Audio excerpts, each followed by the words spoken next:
yashash bo'lmaydi inson. Yuragim sezdi bugun xiyonatni,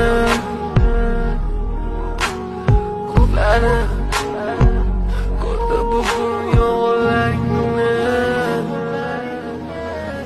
Inson nimaga sevar va nimalarga erishar? Vaholanki va'dalar berayotgan lablar azar. Muhabbatga ishontirishga undar.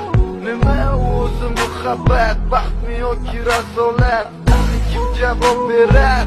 Agarda sevganingga qilganingni